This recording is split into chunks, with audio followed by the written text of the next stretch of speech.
Hello everyone. सो मैं कबीर दास जी का जो कैरेक्टर है वो कंटिन्यू कर रही हूँ। आई होप कि आपने मेरा चैनल अभी तक सब्सक्राइब कर लिया होगा। अगर आप इसी तरह की और शॉर्ट स्टोरीज़ जो हैं वो मेरे से सुनना चाहते हैं, तो आप प्लीज़ मेरा चैनल को सब्सक्राइब कर लो, इसको ज़्यादा से ज़्यादा लाइक करो, शेयर करो। कबीर दास जी का मैंने आपको बताया था कि किस तरह से कबीर दास जी के फादर की डेथ हो जाती है और उसके बाद जो है वही कपड़ा बुनते हैं और उसी को बेचते हैं। तो एक बार की बात है कि कबीर दास जी जो है वो अपना पूरा का पूरा कपड़े का थान जो है वो बना के मार्केट में लेके जाते हैं, काशी की मार्केट में बेचने के लिए लेके जाते हैं। तो वहाँ पे एक क्योंकि वो बहुत ज़्यादा बिलीव करते थे भगवान की बातें करने में और बात सुनने में, तो वो हमेशा से ये चाहते थे कि मतलब वो भगवान का नाम लेते रहते थे, लेकिन फिर भी उनको कोई चीज़ जो थी वो तंग करती थी। तो उनको लगता था कि मैं लाइफ में कुछ चीज़, अभी मेरी लाइफ में कोई चीज़ मिसिंग है। तो उनको एक दिन जो है वो ऐसे ही किसी से वो बात कर रहे थे, तो उनको ये चीज़ लगी कि उनकी लाइफ में अभी गुरु की कमी है। तो उनको एक दिन जब वो सोए थे तो उनको रात को ऐसे ड्रीम आया कि आप यहाँ पे काशी में रामानंदाचार्य जी जो हैं, जो कि बहुत बड़े संत हैं, तुम उनके पास जाओ और वो जो तुम्हें नाम देते हैं उसी नाम को तुम अपना जो है वो नाम समझ के जो है वो रटना शुरू कर दो और वही जो है वो तुम्हारे गुरु बनेंगे और जिस तरह से वो तुम्हें बोलते हैं तुम वैसे करो। और जब वो पता करते हैं तो उनको पता चलता है कबीर दास जी को, रामानंदाचार्य तो मलिच्छ का मुंह तक नहीं देखते। तो वो मन में सोचते हैं कि मैं तो मुसलमान हूँ, मुझे तो वो कभी भी नामदान नहीं देंगे। तो वो बहुत ज़्यादा परेशान हो जाते हैं कि मैं किस तरह से रामानंदाचार्य जी से नामदान लूँ। तो वो क्या करते हैं कि रात को एक दिन सीढ़ियों, जहाँ पे वो सुबह सुबह वो जाते हैं गंगा के तट पे नहाने के लिए, तो वो वहाँ पे जो जाके जो है वो सीढ़ियों के पास जो है वो 3 साढ़े 3 बजे के टाइम में वो लेट जाते हैं, क्योंकि उनको पता होता है कि रामानंदाचार्य जो है वो साढ़े 3 और 4 बजे के बीच में जो है यहाँ पे 3 साढ़े 3 बजे के बीच में यहाँ पे जो है वो नहाने के लिए आते हैं। तो जब वो नहा के ऐसे वापस जा रहे थे रामानंदाचार्य जी, तो वो कबीर दास जी जो सीढ़ियों में लेटे हुए थे, तो अंधेरा इतना ज़्यादा था कि उनके पाँव से वो टकराते हैं। तो वो उनके मुंह से सीधे ये निकलता है कि बच्चे राम। तो वो राम, बस जब उन्होंने राम बोला ना तो वो उसको समझ आ जाती है और वो भाग के जो है वहाँ से भाग जाते हैं वो। और वो जो है वो राम राम राम करना शुरू हो जाते हैं और वो घर आके जो है वो जिस तरह से रामानंदाचार्य जी जो बताते थे कि कंठी पहननी है, तिलक लगाना है, उस तरह के कपड़े पहनने हैं, हाथ में वो जप की माला ले लेते हैं और वो जो है वहाँ काशी बाज़ार में जो है वो बैठ के ना इस तरह से काम भी करते जाते थे और भगवान का राम राम करते रहते थे। तो एक दिन उनके पास एक ब्राह्मण आता है, वो बोलता है कि तुम कैसे राम राम करते रहते हो और तुम्हें ये किसने नाम दिया? तो वो बोलते हैं कि मेरे तो गुरु हैं रामानंदाचार्य जी और उन्हीं से मेरी जो है वो दीक्षा हुई है। तो वो जो ब्राह्मण है वो बड़ा हैरान होता है कि रामानंदाचार्य जी तो किसी का भी ऐसे वैसे का मुंह नहीं देखते और ये तो मुसलमान है, इसको तो वो कैसे नामदान दे सकते हैं। तो कहीं ना कहीं से ये बात जो है वो रामानंदाचार्य जी तक पहुंचती है। तो रामानंदाचार्य जी बड़े हैरान होते हैं और वो कहते हैं कि मैंने तो किसी भी इस तरह से कबीर नाम के लड़के को तो मैंने नामदान दिया ही नहीं है। तो वो कहते हैं उस लड़के को, कबीर को बुलाओ। तो जो है कबीर दास जी को जो है रामानंदाचार्य जी के सामने जो है वो पेश किया जाता है। तो वो उनसे पूछते हैं कि तुम्हें तो मैंने नामदान नहीं दिया, तुम कैसे बोल रहे हो कि मैंने तुम्हें नामदान दिया है? तो वो उनको सारी स्टोरी बताते हैं। तो रामानंदाचार्य जी उनसे बहुत इम्प्रेस होते हैं और उनको जो है वो उस वक्त जो है वो हम लोग जो 108 मनकों की माला का जाप करते हैं, उस वक्त रामानंदाचार्य जी ने कबीर दास जी को 1008 माला की वो माला दी थी जपने के लिए। क्योंकि हम में से बहुत लोग बोलते हैं कि कबीर दास जी तो हिंदू ट्रेडिशन के खिलाफ थे, वो मुस्लिम के खिलाफ थे, वो किसी के भी खिलाफ नहीं थे, वो बहुत ज़्यादा स्ट्रिक्ट थे। वो हमेशा ये बोलते थे कि मुझे भगवान ने यहाँ पे तुम्हारे को झाड़ने के लिए भेजा है, क्योंकि जिस तरह की तुम पूजा पाठ करते हो, वो मुसलमानों को कहते थे कि जिस तरह का तुम रोज़ा रखते हो, सुबह तुम रोज़ा रखते हो, रात को तुम नॉनवेज खाते हो। हिंदुओं को बोलते थे दिन में तुम एकादशी रखते हो, उस दिन तुम फिर खाते रहते हो। और हाथ में तुम्हारे माला जप की होती है, जप रहे होते हो, बाद में तुम उसी से चुगली करते हो, उसी से लोगों की बुराई करते हो। तुम इस भगवान के पास जब जाते हो तो वहाँ पे सिर्फ़ और सिर्फ़ मन्नतें माँगते हो। तो वो इन सब चीज़ों के खिलाफ थे। वो हिंदुओं के, अगर वो इस चीज़ के खिलाफ होते तो आप खुद बताओ कि वो उन्होंने तो जो अपनी भक्ति जो स्टार्ट की थी वो सिर्फ माला के जाप से ही स्टार्ट करी थी। उन्होंने शुरू में तिलक लगाया, वो उस तरह से राम राम जपते थे जिस तरह से उनको बताया गया था। अगर वो इसके खिलाफ होते तो वो खुद, उनको रामानंदाचार्य जी 1008 मनकों की माला क्यों देते। और अगर आप, कभी आपने कबीर चौरा का नाम सुना हो तो कबीर चौरा में कबीर दास जी का जो है वो रियल उनका पिक्चर है। उनके वहाँ पे पैरों की जो वो पहनते थे वो चप्पल पड़ी है, उनकी टोपी पड़ी है। वहाँ पे अभी भी आप जाओ तो जिससे वो कपड़ा बुनते थे वो पड़ा है। और कुछ सालों तक तो वो जिससे वो जाप जो उनको मिली थी 1008 वाली माला, वो भी पड़ी थी, लेकिन अब वो माला जो है वहाँ से चोरी हो गई है। और अगर वो सारी चीज़ें वो इन सब चीज़ों के खिलाफ होते तो वो क्यों यही चीज़ें खुद करते। वो इन चीज़ों के खिलाफ नहीं थे, वो हर चीज़ का उनके पास लॉजिक था और वो लॉजिक के साथ जो सारी चीज़ें समझाते थे। तो इस वजह से कई लोगों को जो है वो उनकी भक्ति जो है वो ऐसे लगती थी कि ये तो हिंदुओं के खिलाफ है, या ये तो निरंकार है, या फिर ये तो मुसलमानों के खिलाफ है।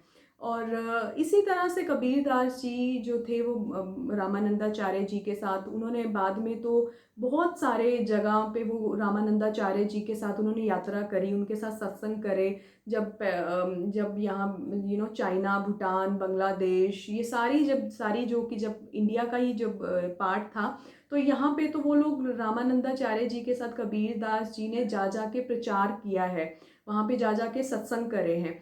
तो एक बार की बात है कि कबीरदास जी जो थे अपना थान बेच रहे थे काशी के बाज़ार में, तो वहाँ पे उनको एक साधु मिलता है। तो वो साधु कहता है कि मुझे ये थान चाहिए और मेरे पास पैसे नहीं है, तुम ये सारा का सारा थान मुझे फ्री दे दो। तो कबीरदास जी बड़े टेंशन में आते हैं और वो कहते हैं कि अगर मैं तुझे ये सारा का सारा सामान जो है वो सारा का सारा थान दे दूँगा, तो किस तरह से मैं शाम को क्या करूँगा? तो लेकिन फिर वो बात सोचते हैं कि वो उन्होंने कहीं पढ़ा होता है कि भगवान तो किसी भी रूप में आ सकते हैं। तो उनको लगा कि क्या पता ये भगवान ही ना हो और मेरे से थान माँग रहे हो। तो वो बहुत ज़्यादा सोचने लग जाते हैं और कहते हैं चलो कोई बात नहीं, तुम ये सारा का सारा ले लो, क्या पता मेरे भगवान ही आज तुम्हारे रूप में आए हों। तो वो जब सारा थान दे देते हैं तो पर वो टेंशन में आ जाते हैं कि अब तो मेरे को डांट पिटेगी मेरी मम्मी से घर जाके, और मैं अपनी माँ को क्या बोलूँगा कि मैं तो, क्योंकि मैं जो पैसे लेके जाऊँगा उसी से तो घर का खर्चा चलता है। तो वो बहुत परेशान हो जाते हैं। और कबीर जी का एक लाइफ का एक फंडा था, जब भी वो कुछ गलत करते थे, क्योंकि वो गलत नहीं करते थे लेकिन वो दुनियादारी के हिसाब से, उनकी फैमिली के हिसाब से, उनकी माँ के हिसाब से, क्योंकि उनकी माँ जो थी वो मुसलमान थी और वो जो थी वो अपना उस तरह का कल्चर फॉलो करती थी। और वो कबीरदास जी को जो थी वो डांट लगाती थी, लेकिन वो प्यार बहुत ज़्यादा करती थी कबीरदास जी से, पर उनको वो समझाती थी कि तुम जैसे ज़िंदगी चला रहे हो वैसी ज़िंदगी चलेगी नहीं। तो कबीरदास जी का एक फंडा था लाइफ का कि वो जब भी कुछ ऐसा करते थे, कुछ भी नेक भलाई का काम करते थे, कोई भी इस तरह का काम करते थे, तो वो घर ही नहीं जाते थे। वो 2-3 दिन के लिए घर से छुप ही जाते थे, क्योंकि उनको लगता था मैं घर जाऊँगा फिर मैं माँ को क्या आंसर दूँगा, तो वो जो गायब रहते थे।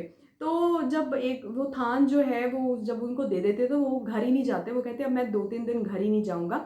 तो उसी वक़्त जो है वहाँ पे एक केशव नाम का एक बहुत बड़ा बिज़नेसमैन जो है उनके घर पे जाता है और बहुत ज़्यादा उनको, उनकी मदर को जो है वो बड़ी ज़्यादा चीज़ें दे के जाता है। तो उनकी मदर बड़ी कन्फ्यूज़ हो जाती है कि ये हमारे लिए नहीं होगा, मेरा बेटा तो इतना सा थान बना के लेके गया, इतना इतना सामान तो आप दे ही नहीं सकते उसके रिटर्न में।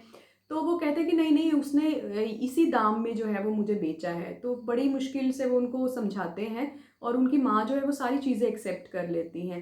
तो कबीरदास जी तो लेकिन घर ही नहीं आए होते, वो तो कहीं छुपे होते, तो उनकी माँ जो है वो अपने पड़ोसियों को जो है वो पैसे देती है और कहती है कि तुम कबीर को ढूँढ के लेके आओ।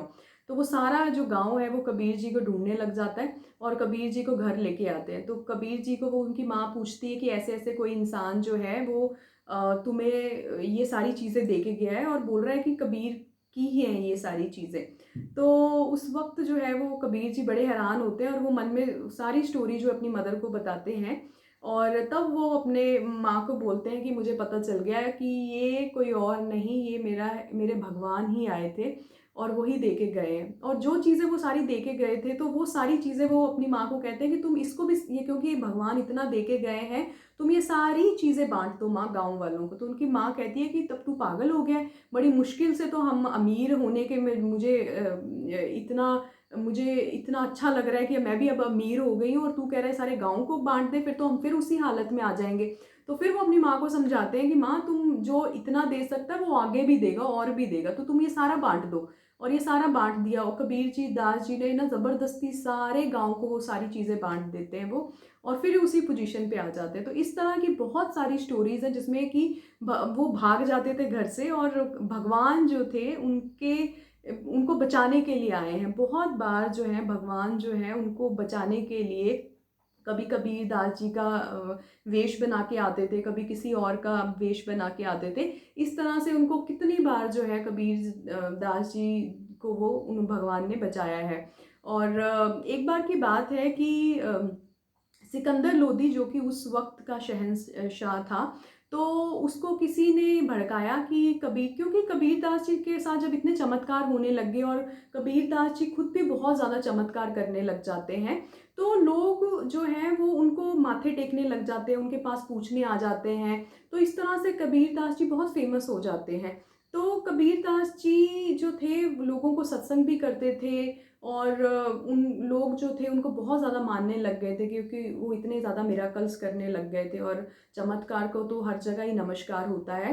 तो लेकिन कबीर दास जी, एक टाइम आया कि उन्होंने सबको ये चीज़ें बंद कर दी थी। उन्होंने कहा था कि मैं सिर्फ अब तुम्हें भक्ति का रास्ता बताऊंगा, मैं तुम्हें दुनियावी चीज़ों के बारे में नहीं बताऊंगा। तो वो चीज़ जो है वो काफ़ी बाद में जाके जो थी उन्होंने बंद कर दी थी, और वो सिर्फ सत्संग और कीर्तन करते थे और लोगों को जो थे वो नामदान देते थे। और एक बार सिकंदर लोदी के पास सारे के सारे मुसलमान जो हैं वो पहुंच जाते हैं, बहुत सारे हिंदू जो है पहुंच जाते हैं, और वो उनकी माँ को भी बीच में जो है मिला लेते हैं और उनकी माँ को भी बोलते हैं कि आप भी हमारे साथ जो है वो सिकंदर के पास चलो। तो ये सारे लोग जो हैं वो वहाँ पे जाते हैं और उस वक्त जो है वो उस दिन में ही वो मशाल लेके जाते हैं। तो वहाँ पे सिकंदर के पास जब वो पेश होते हैं सारे लोग, तो वहाँ पे वो कबीर दास जी की जो है वो बताते हैं, तो उनको वहाँ पे बुलाया जाता है। और जब वहाँ पे उनको बुलाया जाता है तो उनको मारने की बड़ी वो आदेश दे देता है सिकंदर की। एक्चुअली कबीर दास जी को सिकंदर बोलता है कि तुम मेरे आगे झुको। तो कबीर दास जी जो थे कि वो उनके आगे झुके ही नहीं थे। उन्होंने उनको साफ मुंह पे मना कर दिया था कि जिस तरह से तुम मेरे को झुकने के लिए बोल रहे हो, मैं तुम्हारे को झुक के प्रणाम नहीं करूँगा। मैं सिर्फ और सिर्फ अपने परमात्मा के आगे ही झुकता हूँ, उसी को प्रणाम करता हूँ। तो इस बात से जो था वो सिकंदर लोदी जो है वो बहुत ज़्यादा जो है गुस्से में आ जाता है और उनको पनिशमेंट देता है। तो पहली पनिशमेंट तो उनको ये देता है कि वो कहता है कि इनको हाथी के नीचे कुचलवा दो। तो जब वो हाथी के नीचे कुचलवाने के लिए भेजते हैं तो कबीर दास जी को हाथी जो है वो बढ़ता ही नहीं आगे, वो वहीं रुकता, पीछे को होता है। तो कबीरदास जो जो हाथी है वो कबीरदास जी को मार ही नहीं सका। फिर उसके बाद सिकंदर लोदी बोलता है कि इसको बांध के जो है तुम नदी में फेंक दो। तो जब वो उनको नदी में फेंकते हैं तो वो वहाँ से फिर निकल के वापस आ जाते हैं। तो इस तरह से फिर सिकंदर लोदी जो है वो खुद बोलता है कि अब मैं इनको खुद मारूंगा। और वो जब वो खुद मारने लगता है कबीर दास जी को, तो उस वक्त जो है उसको फिर से नरसिंह भगवान वहाँ पे नजर आते हैं कबीर दास जी के रूप में, और उसको वो उनसे वो बचने लगता है, क्योंकि कहीं ना कहीं सिकंदर जो है वो डर जाता है और वो तब जाके कबीर दास जी के आगे जो है वो माथा टेकता है और उनको उनसे बहुत इम्प्रेस होता है और उनको गुरु भी बनाता है अपना, और उनको बोलता है कि आप मुझे बताओ कि मैं आपके लिए क्या कर सकता हूँ। तो तब कबीर दास जी जो है वो उससे कुछ भी नहीं मांगते हैं। तो इस तरह से जो है उन्होंने सिकंदर को भी बहुत ज़्यादा इम्प्रेस किया था, और सिकंदर जो था वो कबीर दास जी की हर बात मानता था जो भी वो बोलते थे। तो एक कबीर दास जी जो थे वो उनके आगे दो बच्चे हुए हैं, कमाल और कमाली, और दोनों ही बहुत बड़े संत रहे हैं, और दोनों ही बच्चे जो हैं वो उनके शरीर से पैदा नहीं हुए हैं। कमाल जो था, एक बार सिकंदर और उनका जो शेख था वो प्रयाग के पास घूम रहे थे और वहीं पे कबीर दास जी जो थे वहाँ वो भी कुंभ के में नहाने के लिए गए थे। तो एक बच्चे को वो बहता देखा उन्होंने, तो वो डूब रहा था। तो सिकंदर जो है वो शेख को बोलता है कि इस बच्चे को बचाओ। तो उस वक़्त जो है वो उनका जो शेख होता है वो बोलता है कि ये पास में ही जो है वो कबीर जी हैं, उन तो बहुत बड़े चमत्कार जो है वो करते हैं, तो आप उनको बोलो, वो ज़रूर इस बच्चे को बचाएँगे और चमत्कार उनसे जो है ये चमत्कार करवाओ। तो सिकंदर जो है वो कबीर जी के पास जाता है और बोलता है कि आप इस बच्चे को बचाओ। तो उस वक़्त जो है वो कबीर दास जी जो है वो उस बच्चे को बुलाते हैं कि उस बच्चे को जो है वो बुलाते हैं कि बच्चा रुक जाओ और मेरे पास आओ। तो उसी वक़्त जो है वो वहाँ पे जो डेड बॉडी है वो ज़िंदा होके जो है वो वहाँ पे रुक जाती है, तैरते हुए कहीं पे रुक जाती है और वहाँ से जो है वो वापस आती है। और उस वक़्त जो है सिकंदर ये सारी चीज़ें अपनी आँखों से देखता है और वो बोलता है कमाल है। तब कबीर दास जी जो है उसका नाम जो है वो कमाल रख देते हैं और बोलते हैं कि अब तुम मेरे बेटे हो। और इसी तरह से कमाली जो उनकी बेटी थी उसका भी ऐसे ही मिराकल किया था कि एक राजा थी, उसकी बेटी की बहुत ही यंग एज में डेथ हो गई थी। तो वो कबीर दास जी को उन्होंने बुलाया कि आप प्लीज़ मेरी बेटी को ज़िंदा कर दो। तो कबीर दास जी को उन्होंने बहुत रिक्वेस्ट करी तो वो मान गए। तो कबीर दास जी ने बोला कि बेटी तुम ज़िंदा हो जाओ, तुम्हारे पिता तुम्हें बुला रहे हैं। तो वो ज़िंदा नहीं हुई। तो दूसरी बार फिर कबीर जी ने बोला कि बेटी तुम्हारे पिता कबीर तुम्हें बुला रहे हैं। तो वो एकदम से जो है वो लड़की जो ज़िंदा होके बैठ जाती है और उस वक़्त जो है कबीर जी जो है उसको बोलते हैं कि आज से तुम मेरी बेटी हो और मेरे साथ ही रहोगे। और ये दोनों कमाल और कमाली भी आगे जाके बहुत बड़े संत रहे हैं। ये भी इन्होंने भी बहुत ज़्यादा चमत्कार करे हैं, जिस तरह से कबीर दास जी ने करे थे। तो इस तरह से बहुत ही ज़्यादा ढेरों चमत्कार जो है वो कबीर दास जी ने करे हैं अपनी पूरी लाइफ में। मैं हर चमत्कार, मिराकल और हर छोटी-छोटी स्टोरी आप लोगों के साथ शेयर नहीं कर पाऊँगी। और उनका जब एंड टाइम था कबीर दास जी का, उसकी स्टोरी भी बहुत ही प्यारी है कि कबीर दास जी जब काशी में थे तो उनको ड्रीम आ गया था कि अब उनका जाने का वक़्त है। तो उस वक़्त वो बड़े उदास भी हुए थे कि यहाँ पे तो मैं सत्संग करता हूँ और वो सत्संग उनको लगता था कि सत्संग स्वर्ग है। तो वो थोड़े से उदास हो गए कि मेरे को बैकुंठ में जाने के लिए बुलाया गया है और पता नहीं वहाँ सत्संग मिलेगा या करने को या सुनने को कि नहीं। लेकिन क्योंकि वहाँ पे उनको अब हुक्म आ गया था कि अब आपका वापस आने का वक़्त हो गया है, तो उन्होंने अपने सारे के सारे जितने भी उनके फॉलोअर्स थे उनको बोल दिया कि अब मेरा जाने का वक़्त आ गया है। तो सब थोड़े से परेशान हो जाते हैं। तो कबीर दास जी जो थे उनको उनको पता था कि जब उनका अंतर ध्यान होने की टाइम आएगा, क्योंकि उनके फॉलोअर्स जो थे वो मुसलमान भी थे और हिंदू भी थे। तो उनको लगा कि अगर मैं मतलब अगर मैं यहाँ पे मैं अंतर ध्यान होता हूँ तो ये लोग तो पीछे से बहुत लड़ेंगे। तो उन्होंने क्या किया कि वो अपने फॉलोअर्स को बोलते हैं कि अब मेरा जाने का वक़्त आ गया है और मैं मगहर जाऊँगा। तो मगहर जो है एक ऐसी जगह है जहाँ पे कोई भी नहीं जाता और जिसको कि बहुत ही ज़्यादा अपशगुन वाली जगह मानी जाती है, क्योंकि वहाँ पे एक स्टोरी है जो कि पुराणों में, ग्रंथों में जो है वो मेंशन की है कि मगहर में जो भी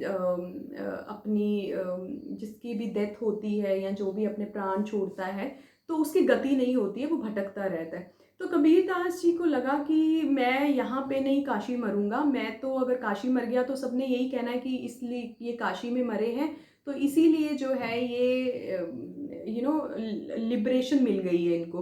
तो उन्होंने बोला कि मैं यहाँ नहीं अपने प्राण त्यागूंगा और मैं यहाँ अंतर ध्यान नहीं होऊंगा, मैं मगहर जाऊंगा। तो सब उनको बोलते हैं कि मगहर तो कोई देखता भी नहीं है और आप वहाँ कैसे जाओगे। तो वो बोलते हैं कि अगर अगर मैं यहाँ पे मैं अंतर ध्यान हो जाऊंगा तो राम नाम की महिमा तो कभी भी फेमस नहीं होगी। वो तो लोग तो कभी भी ये नहीं मान पाएंगे कि भगवान के नाम में कितनी शक्ति है।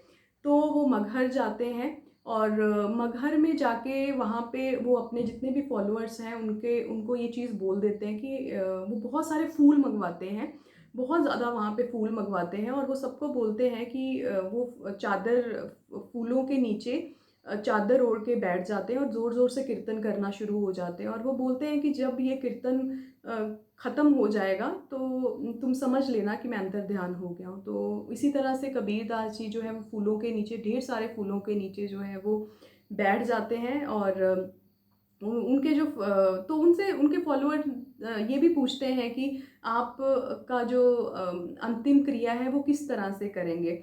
तो उन्होंने फिर बोला था कि तुम वेट करो और तुम देखते जाओ। तो वो क्या हुआ कि वो कबीरदास जी जब वो फूलों के नीचे बैठ जाते हैं, तो वहाँ पे थोड़ी देर के बाद कीर्तन बंद हो जाता है और जब वो उनका दुपट्टा जो है वहाँ से चादर हटाते हैं, तो वहाँ पे सिर्फ़ और सिर्फ़ फूल होते हैं और कुछ वो कबीरदास जी नहीं होते। तो इस तरह से जो थे, जो उनके मुसलमान फ़ॉलोअर्स थे, वो उन फूलों को लेके जो है वो उन्होंने उनका उस तरह से मज़ार बनाई और जो हिंदू भक्त थे उन्होंने वो फूलों की वहाँ पे समाधि बनाई। तो आज भी अगर आप मगहर जाओगे तो एक तरफ जो है कबीरदास जी की समाधि है, जहाँ पे हिंदू लोग माथा टेकते हैं और एक तरफ मुसलमानों की मज़ार है जहाँ पे वो लोग जो है वो माथा टेकते हैं। और जिस तरह से कबीरदास जी फूलों से ही पैदा हुए थे क्योंकि उन्होंने शरीर धारण नहीं करा था और जाते वक़्त भी वो फूलों से ही गए, उनका कोई भी अंतिम क्रिया नहीं हुई थी। और हमें यही सिखा के जाते हैं कि सबसे बड़ी जो ताकत है वो भगवान के नाम में है। अगर हम भगवान का नाम लेते हैं तो उसके आगे कोई भी जात नहीं है, पात नहीं है, उसके आगे कोई भी जो है ज़्यादा चीज़ें नहीं हैं क्योंकि सारी जो चीज़ें हैं वो सिर्फ़ एक चीज़ में है, वो है भगवान के नाम में। Thank you everyone, I hope आपको ये वीडियो अच्छी लगी हो। अगर आपको ये मेरी ये स्टोरी जो है, जो कि रियल स्टोरी है, अगर आपको अच्छी लगी है तो प्लीज़ इसको ज़्यादा से ज़्यादा शेयर करो। अगर आपने अभी तक मेरा चैनल सब्सक्राइब नहीं करा है तो प्लीज़ मेरा चैनल सब्सक्राइब कर लो और ऐसी इंटरेस्टिंग भगवान की स्टोरीज सुनने के लिए। Thank you everyone, thank you for watching.